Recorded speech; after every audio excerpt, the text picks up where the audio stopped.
Eu imagino que quase todo mundo, ou todo mundo, já ouviu falar dessa passagem da fornalha ardente.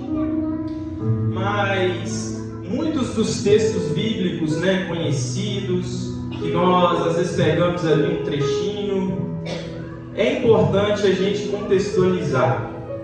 É importante nós entendermos o que de fato levou aqueles rapazes, aqueles jovens a serem lançados ali na fornalha ardente.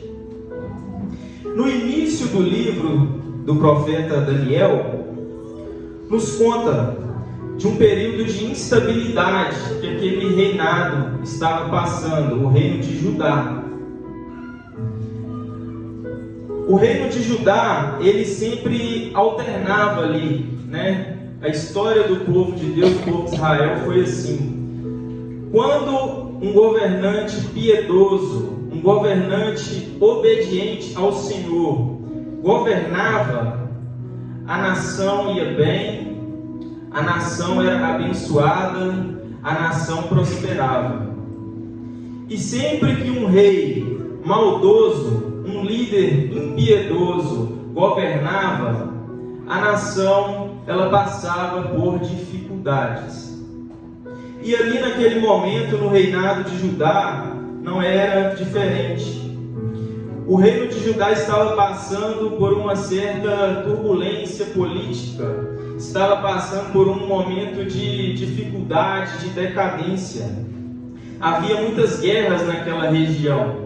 E enquanto a Síria estava atacando os reinos do norte de Israel, o Egito também estava guerreando com Judá, e o Egito e a Síria guerreavam entre si, e enquanto eles iam guerreando aqui, ia despontando um outro reino, o reino babilônico, governado por Nabucodonosor. E Nabucodonosor, quando ele se aproxima ali de Judá, ele decide atacar, ele quer invadir aquelas terras, ele quer tomar para ele.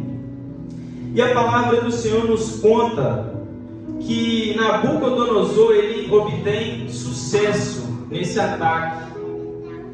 Ali era a terra do povo de Deus, ali estava Jerusalém, ali estava o templo. Mas ele conseguiu atacar e ele conseguiu vitória nessa batalha.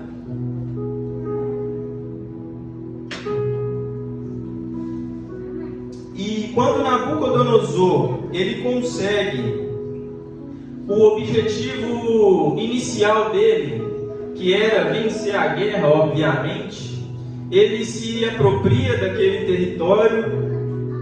E Nabucodonosor agora ele tem uma nova ordem. Nabucodonosor ele estava interessado em jovens de Jerusalém. Quando ele domina a cidade de Jerusalém, ele dá a ordem para seus oficiais pegar os jovens que fossem instruídos em sabedoria. Ele tinha interesse nos jovens que foram instruídos em sabedoria de Jerusalém.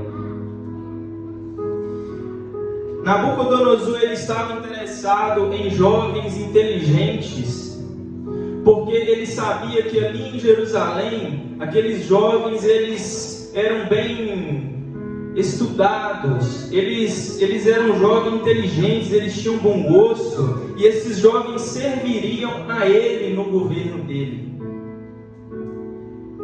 Meus irmãos, nós podemos entender com isso que até mesmo Nabucodonosor, sendo um inimigo, ele era admirador de como as coisas eram organizadas ali naquele lugar.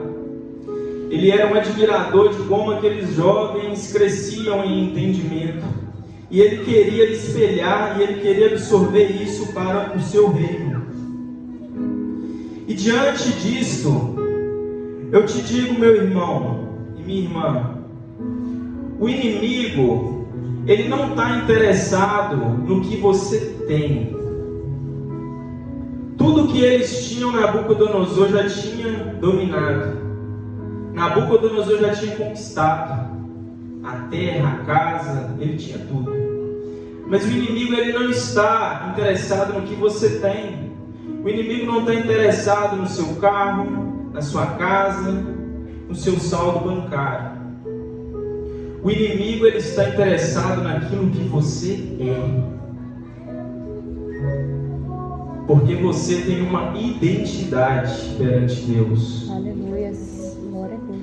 Deus te chama de filho. E não há nada neste mundo mais importante do que a sua identidade. O inimigo ele quer absorver, ele quer deturpar a identidade.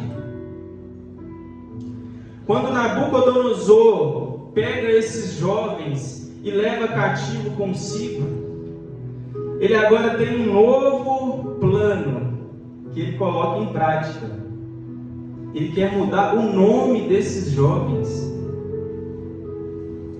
Qual é a necessidade de mudar nome? E é isso que acontece nas nossas vidas, é isso que acontece no mundo. O inimigo ele não quer apenas te levar, ele quer mudar o seu nome.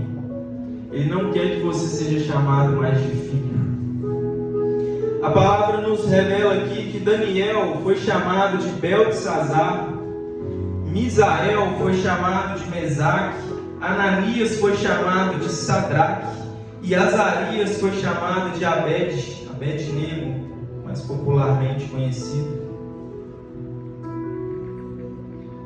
Todos esses nomes que foram colocados nesses jovens fazem alusão a deuses babilônicos.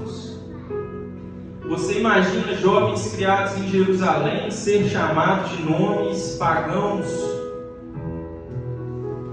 O inimigo ele quer trazer vergonha.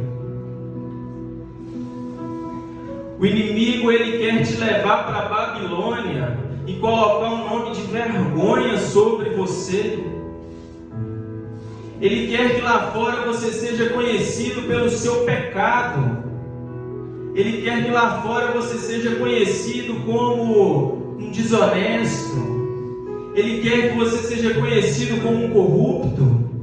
Ele quer que você seja conhecido como um ladrão, como um mentiroso, como um ganancioso. Ele quer que você seja reconhecido como um adúltero, uma adúltera, infiel.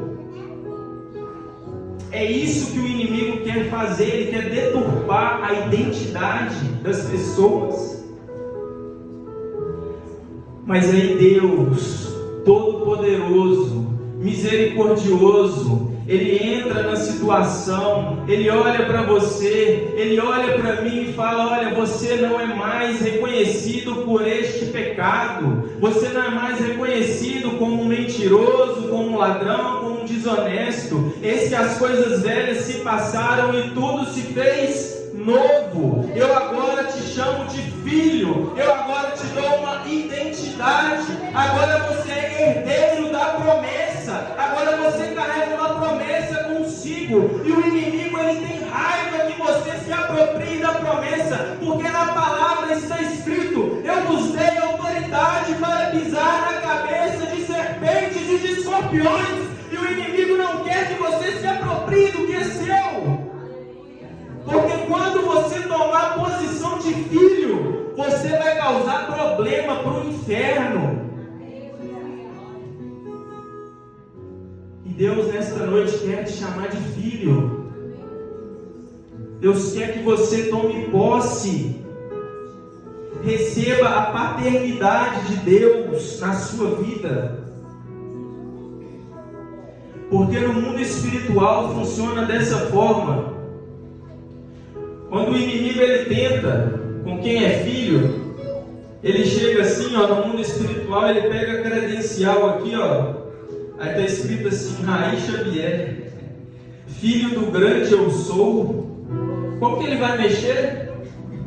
Ele chega aqui para o irmão, ó, ele pega a credencial, está escrito aqui, ó, filho de Jeová. Você acha que ele vai caçar confusão com quem é filho? Você acha que ele vai caçar problema com quem é filho do Deus Altíssimo? Na palavra está escrito: para que você entenda. Nenhuma arma forjada contra ti prosperará. Glória a Deus. Aleluia.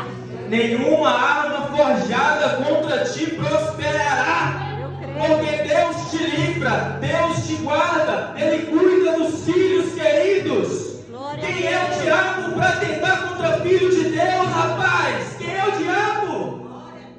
Maior que está em você do que o que está no mundo.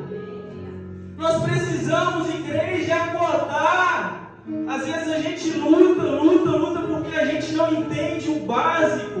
O inimigo, ele deturpa a nossa mente. E é exatamente por isso que a Babilônia, ela queria usurpar a identidade daqueles jovens. Porque se aqueles jovens mantivessem ali a postura, eles seriam um problema para a Babilônia. E é exatamente por esse mesmo motivo que a igreja é perseguida. Vocês já pararam para pensar? Passa dia, passa mês, passa ano, passa década, passa século, passa milênios de ano, a história se repete. A igreja continua sendo perseguida. Você já escutou como que os discípulos morreram? É perseguição mesmo. É perseguição. Às vezes as coisas melhoram um pouquinho, depois a perseguição volta. Porque a igreja tem identidade. A igreja tem fundamento. A igreja tem base. A igreja tem história. O inimigo, ele quer destruir a igreja, mas como igreja do Senhor, eu te digo nesta noite, olha, pode vir ideologia disso, pode vir ideologia daquilo, pode vir modinha disso, pode vir modinha daquilo. A igreja do Senhor vai abrir a boca e vai pregar a palavra de Deus, porque está escrito: conhecereis a verdade e a verdade vos libertará. Glória a Deus.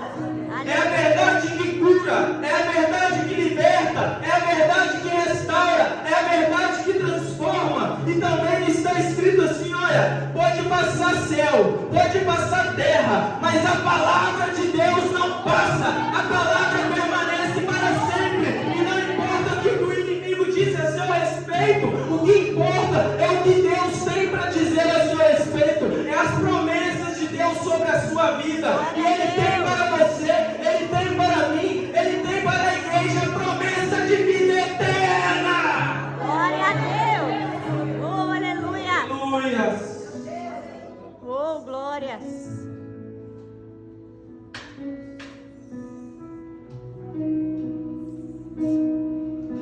O inimigo